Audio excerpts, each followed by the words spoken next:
하나님은 당신을 경외하는 자들 이들과 늘 함께 하십니다. 오늘 19절에 보면 사무엘이 자라매 여호와께서 그와 함께 계셨다 그랬습니다.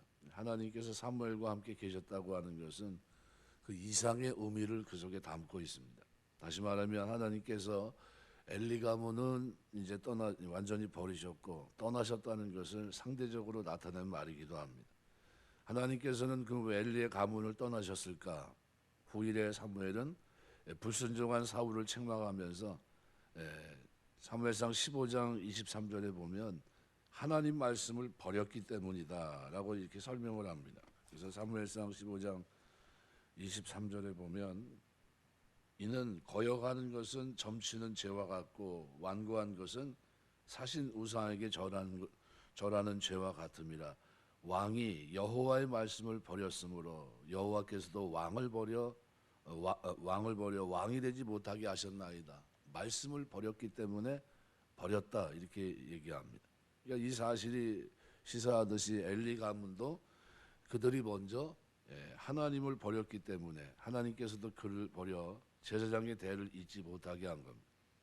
아무튼 하나님께서는 엘리 가문에서 사무엘 집으로 옮겨옵니다.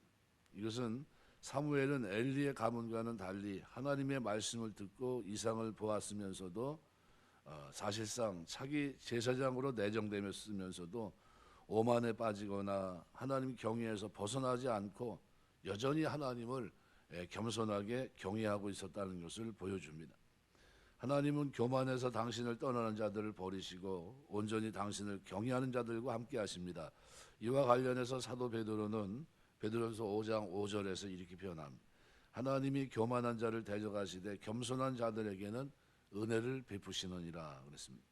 하나님은 당신을 진심으로 경외하는 자를 존중하시고 그러한 사람들을 높이시고 그러한 사람들에게 당신의 일을 맡기십니다. 전도서 12장 13절 보면 일의 결국을 다 들었으니 하나님을 경외하고 그 명령을 지킬지어다. 이것이 사람의 본분이니라 그랬습니다.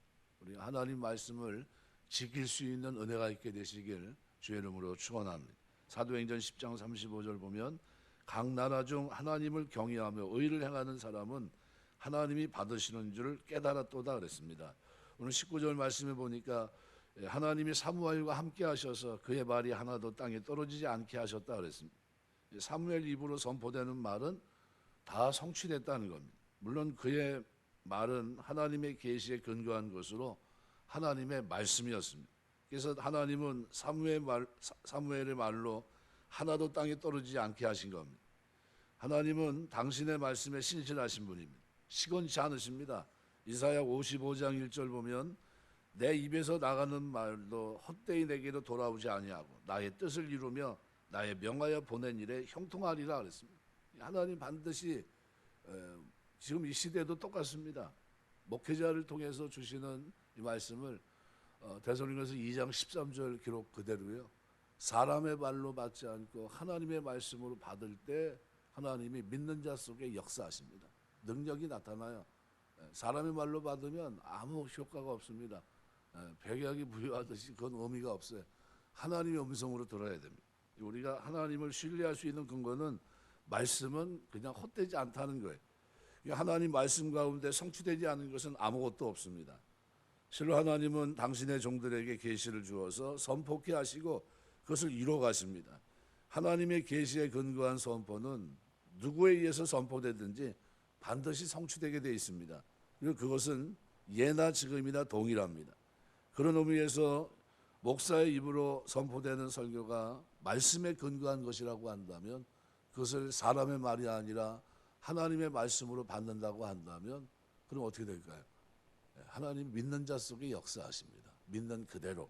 그러니까 목사의 설교 또한 성경에 근거한 것이고 목사의 말이 곧 하나님의 말씀은 아닙니다. 그런데 목사의 설교가 성경에 근거한 것이라면 그것은 하나님 말씀으로 받고 성취될 것을 믿어 의심치 말아야 됩니다. 사도행전 1장 16절 보면 형제들아 성령이 다윗의 입을 의탁하사 예수 잡는 자들의 길잡이가 된 유다를 가리켜 미리 말씀하신 성경이 응하였으니 마땅하도다 이렇게 얘기해요. 그러니까 말씀의 성취로 보고 있거든요. 그래서 믿음은 들음에서 나고 들음은 그리스도의 말씀으로 말미암는다 그랬습니다. 우리 지금은 은퇴하신 분 부산 수영로교회 그 정필도 목사님, 지금 이규현 목사님이 이제 목회를 하고 있는데, 정필도 목사님이 예수를 믿었던 때가 초등학교 6학년 때입니다. 그 집이 예수를 잘 믿는 집이 아니라 불교 집안입니다. 그러니까 예수 믿는다고 그러니까 아버지 돌아가시고 이게 힘드니까 우유 배달하고 신문 배달하고 하면서 이제 고학을 하면서 이제 성장하게 되는데, 근데 삼촌이 막 그 옛날에는 다듬이돌 같은 거 있지 않습니까? 그거 들어서 교회 나가면 죽인다고 막 협박을 하고, 그다음에 할아버지가 돌아가셨는데 집안 사람들은 다 엎드려 절하지 않습니까? 정필도 어린 초등학교 6학년짜리가 절을 하지를 않는 겁니다. 그러니까 그 할머니가 생각할 때, 야, 너 내가 죽어도 절하지 않을 거, 너 뭐 이런 놈이 다 있냐 하면서 너 집에서 나가라. 뭐 이런 고난 속에서 이제 성장을 하거든요. 그런데 그때 당시만 해도 천막에서, 지금은 천막에서 뭐 예배드리고 하는 거 보기 쉽지 않은데요. 천막에서 집회하는데 가가지고 은혜를 받고요. 거기서 하나님 앞에 기도하고 말씀 의지하고 살아갔는데, 가만히 지금 한번 뒤돌아보세요. 하나님이 그 인생을 하나님이 함께 하시고 말씀을 이루시는 일에 도구로 쓰신 겁니다.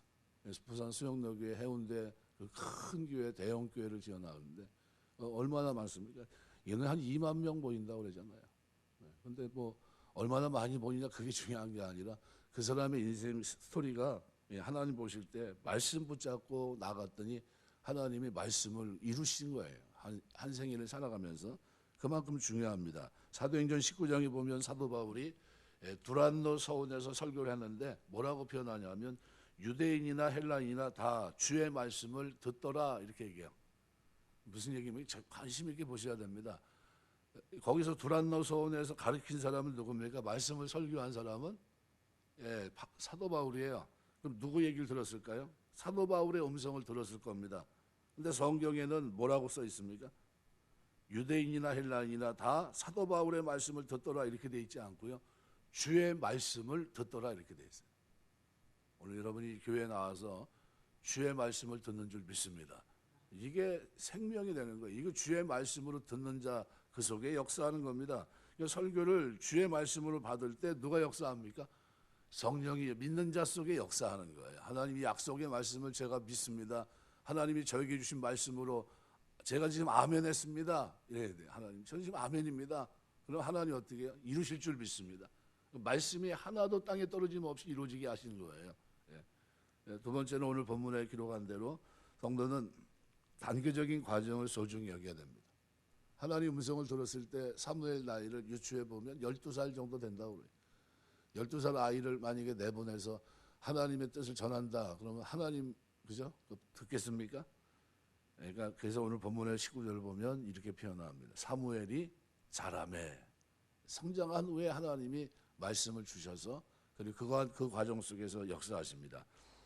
여호와께서 그와 함께 계셔서 말도 하나도 땅에 떨어지지 않게 하셨다. 선지자 사역을 감당했다는 겁니다. 20절에 의하면 이스라엘이 사무엘을 여호와의 선지자로 알았다고 그랬고요. 유의할 단어는 뭡니까? 사무엘이 자랐다. 교회에서도 모든 신앙이 어때요? 아무나 뭘 할 수 있는 게 아니라요. 그 직분을 감당할 만한 사람으로 자라가야 됩니다. 그죠?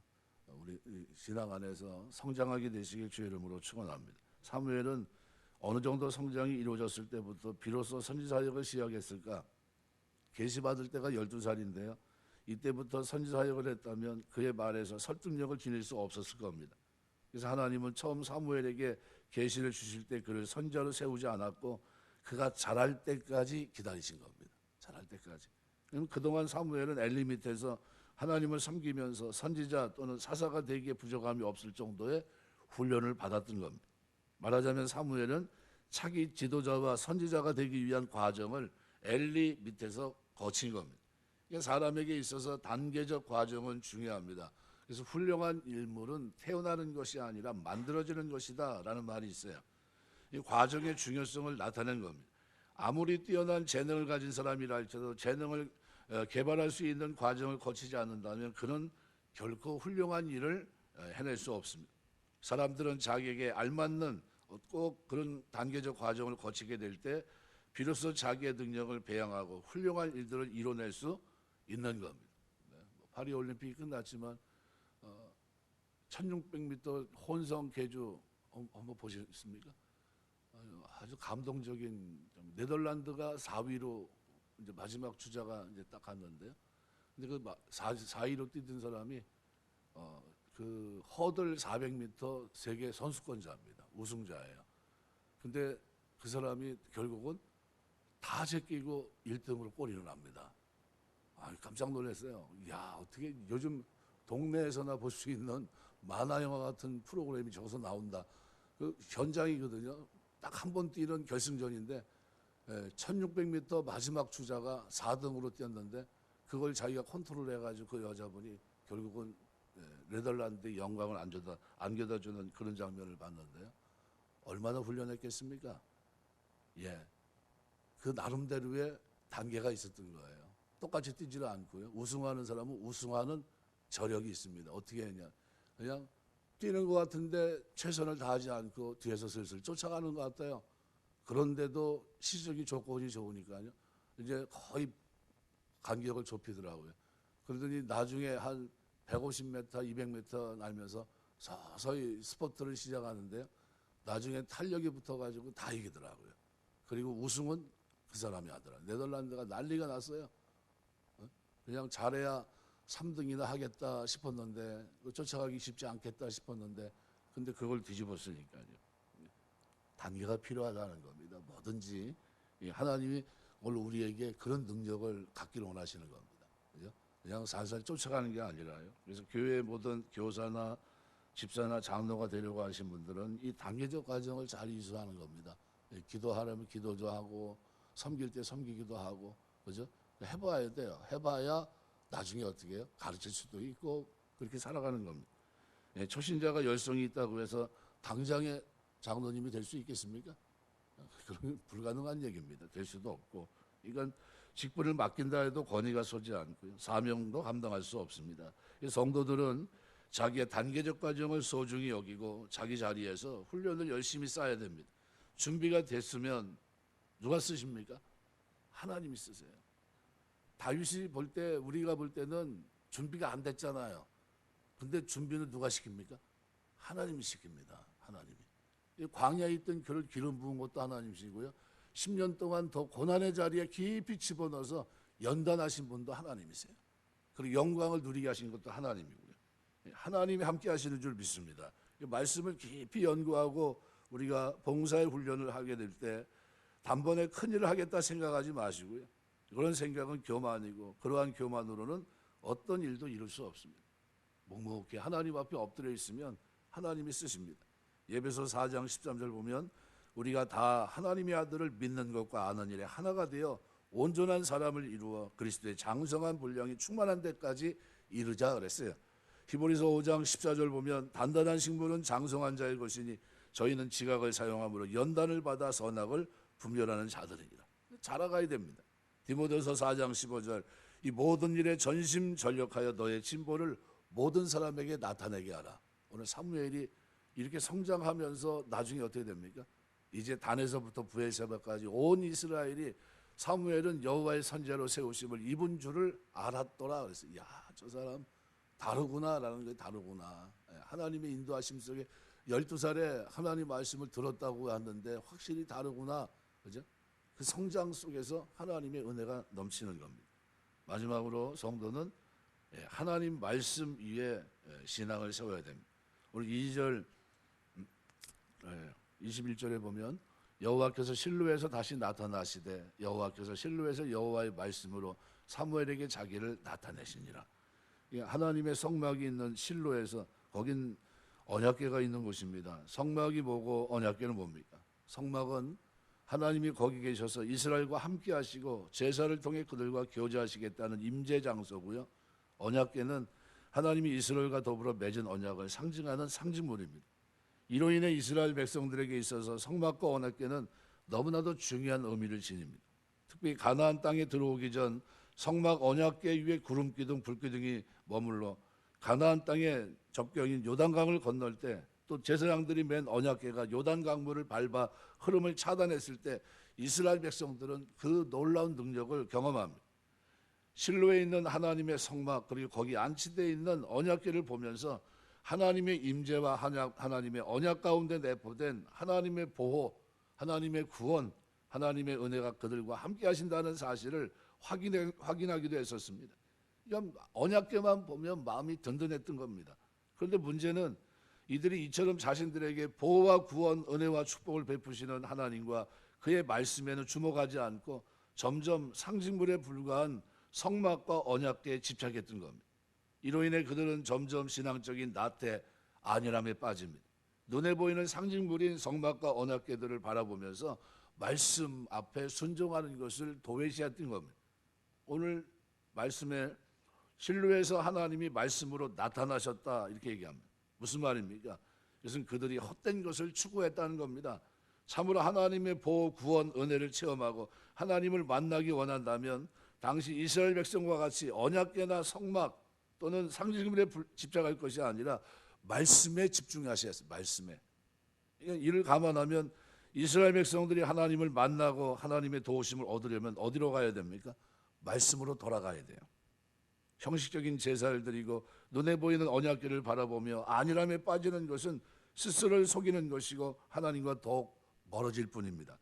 이것을 분명하게 드러내주는 것이 이제 사무엘상 4장에서 언약궤를 뺏기는 장면입니다. 이스라엘 백성들은 블레셋과의 전쟁에서 패하게 되니까 다음 전투 때는 제사장인 홈리와 비느하스를 앞세우고 언약궤를 메고 출전합니다.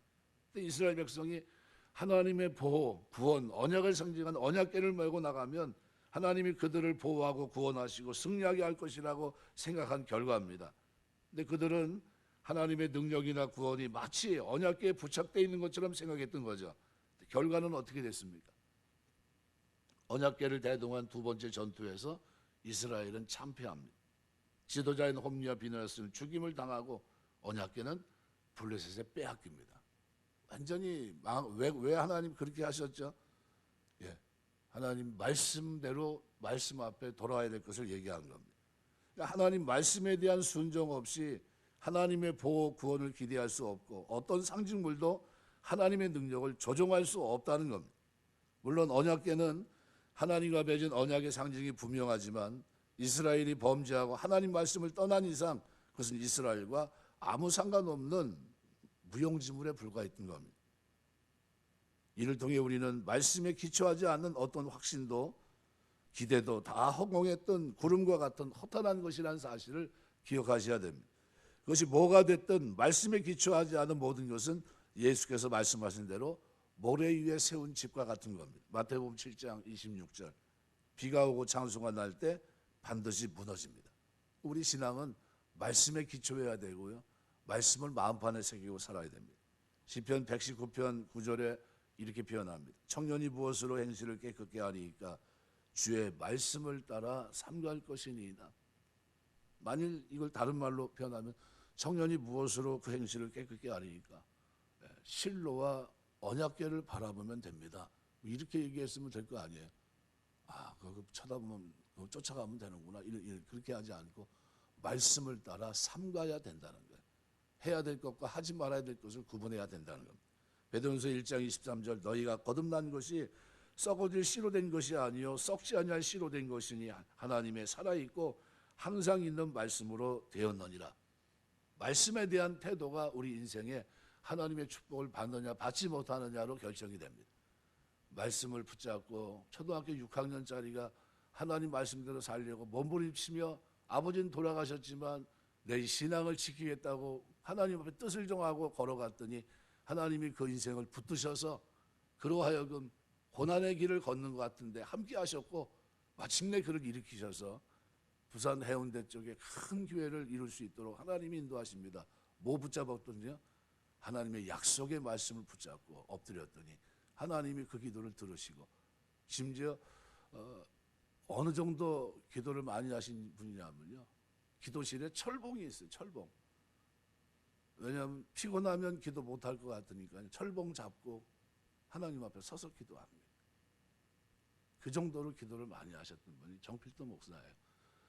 신앙생활 하면서 우리가 하나님 말씀 붙들게 되시길 주의 이름으로 축원합니다. 약속의 말씀을, 신실한 말씀을 한마디도 땅에 떨어짐 없이 이루시는 하나님의 신실하심을 믿고 우리가 살아간다면 그 말씀 붙잡고 우리가 끝까지 나아갈 때 하나님은 함께 하시고 사람의 말로 받지 않고 하나님의 음성으로 받는 종들의 삶 속에 그 말씀이 역사하시고 능력을 경험하게 하시는 체험적인 은혜를 주실 줄 믿습니다. 이 복이 저와 여러분의 신앙생활 속에 늘 넘치게 되시길 주의 이름으로 축원합니다.